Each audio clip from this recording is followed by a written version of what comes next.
Pinagpalang araw po sa inyo mga kapatid. Meron ka na bang mga 1 peso coin series na ganito? Ayan. Alamin po natin kung paano po tayo makakabili ng ganito.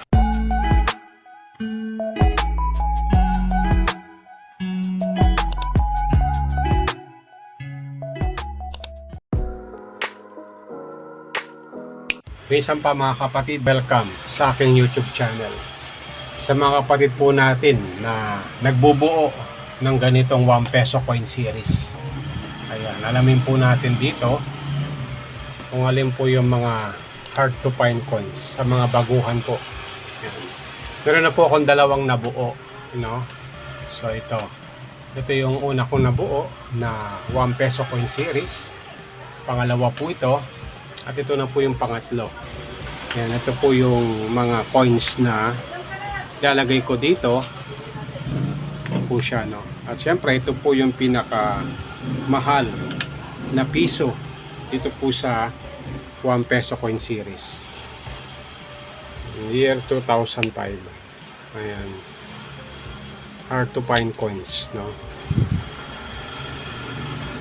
Ito po ay top 1 na hard to find dito po sa BSP 1 peso year 2005. Ayan. So ito po yung aking bubuin, no, mula 1995 hanggang 2017. So kung makikita po nyo, no, meron po akong tatlo na o dalawa na nabuo na, no. So year 1995, 96, 97, 98, 99, year 2000, 2001, 2002, 2003 magnetic. Dalawang klase po, no? Sa mga baguhan po natin, ito pong 2003 ay dalawang pong klase. Magnetic coins at saka non-magnetic coins na year 2003. 2004, ito po yung common coins. Hard to find po sa piso. Itong year 2005. And then year 2006, semi hard to find. At yung year 2007. 2008, semi hard to find. 2009, 10, 11, 12, 13, 14, 15, 16, 17. Tsaka pros die. Yan, ito po yung mga pros na coins dito po sa piso 2015, no? At ang sunod ay yung semi hard to find na 2017. Ayan, 2017 semi hard to find, dito po natin makikita, no? At yung 2018 na low mint mark, ito po yung pinakamarami sa mga 1 peso dito po sa NGC coins. At yung siyempre yung semi hard to find na 2018, medyo mataas po yung kanyang mint mark sa mga baguhan po natin. Ayan, semi hard to find 2019 low mint mark, 2019 high mint mark. At siyempre sa mga commemorative, ito po yung mga commemorative po natin dito po sa 1 peso coin series. Kay Dr. Jose Rizal, kay Horacio de la Costa, kay Isidro Torres, tsaka ito pala si Horacio de la Costa, no? Isidro Torres, no? So at tsaka si Asian 50. Medyo mahirap-hirap na pong hanapin itong mga commemorative coins na ito, no? Kasi nga mga kapatid po natin nakapagtabi na ng mga ganitong commemorative coins. So yan po, ano, yung 1 peso coin series. Ito po yung pangalawa kong nabuo. Medyo naluma na kasi matagal-tagal na rin to nasa akin, no? So ito po yung pangatlo na aking nabuo. Ito po yung mga coins niya. At ito po yung 2005 na coins na hard to find. Tumataas po yung value ng coins dahil dito po sa mga coins na ganito, no? Sa mga 5 piso po na ganito na BSP, ang hard to find dyan is year 2006. Ayan.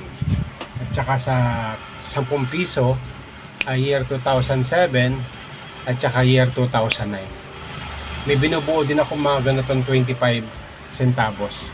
Ang hinahanap ko po rin is year 2006 at saka year 2008. At yung NGC po niya na 2017. Yun po ang aking mga kulang na aking binubuo, no? So yan po, no? Kung gusto niyo po magkaroon ng ganito, ayan, kung malapit po kayo sa Pampanga, San Fernando, pwede ko pong ibenta sa inyo ito 1K na lang, 1,000, no? Sa mga wala pa na gusto magkaroon ng ganito, ayan, pwede po tayo mag-meet up dito po sa San Fernando, Pampanga. 1,000 na lang po, no? Sa mga kapatid po natin na gusto magkaroon ng ganito. Ayan. Di bali 3 na po yung aking nabuo, no? At sa mga kapatid po natin na nagbebenta ng coins sa akin, pasensya na po kayo kung di ko po kayo nare-reprayan.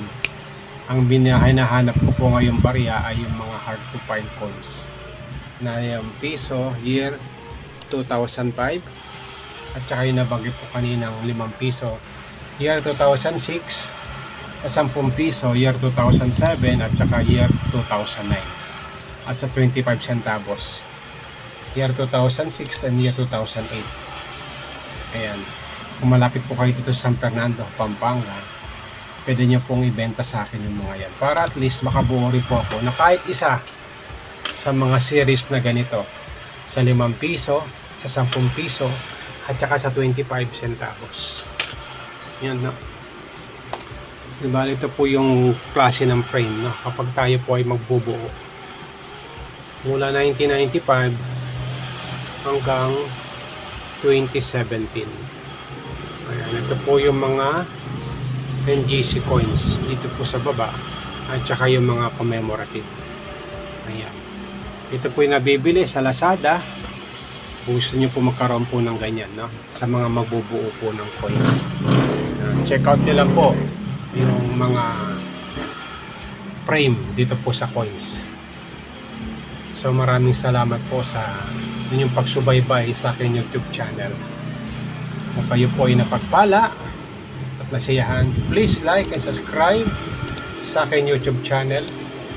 Ang dalangin ko, ingatan, pagpalain po tayo ng ating Panginoon. Bagamat wala pong pasok ang mga estudyante dahil may bagyo po. Salamat po sa inyo.